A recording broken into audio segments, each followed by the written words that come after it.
So fenna tubeera n'ennyingiza yaffe income ne expenditure. Eno gye tuyita income statement.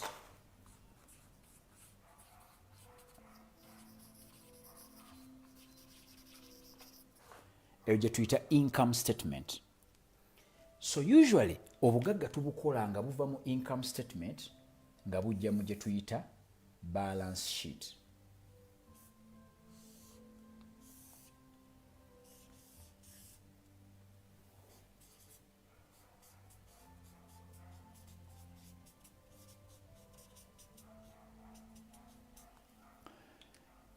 Obugagga bwonna tubukola nga tuyingiza akasente wano. Tugambe salary. Salary y'abantu abamu bwejja ng'esonga awo. Ogirabye? Bwejja ng'esonga awo mu expense. Ng'omuntu akola atya?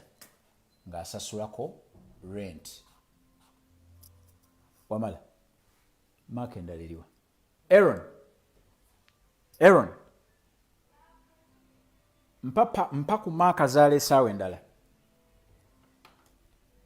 So, akasente bw'omala okafuna wano nga musaala, ak'abantu abasinga obungi bwe kavaawo nga kajjirawo wano mu expense ng'osasula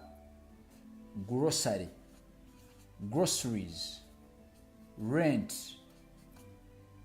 food, transport,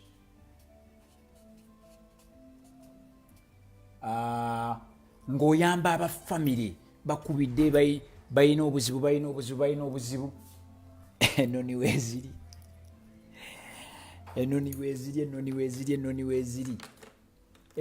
ziri. So groceries, rent, food, transport, oyinza n'okutithinga. Tithing kiki ekirala kye tutera okuteekako ssente?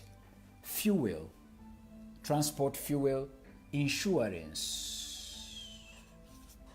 Bino byonna ssente zo zibeera zitambudde bwe ziti.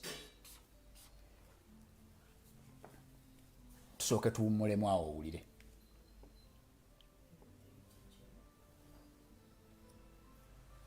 Ssente omuntu wamala ofuna omusaala nga zonna zigenda nga expense zirinze. Kati nakugambye nti abantu ekisinga obbanguyira kwe kugamba waayi rent ono ng'agenze ssente nnyingi, kankyuse ennyumba, tulekeraawo okulya ekyemisana, siddamu okulaba omuntu ng'alya ekyemisana, tulye nga kyaggulo. Banaye temuddamu okuliira omugaati ku caayi. Ku caayi tujja kunywanga caayi yennyini nga kusenga alyoka agenda nga ogenda obisala bwotyo mu income statement. Ku lwaki? Kubanga olina one-way ticket. Buli lwe bakwata omusaala ssente ne zigenda mu kusasula landlord tazza.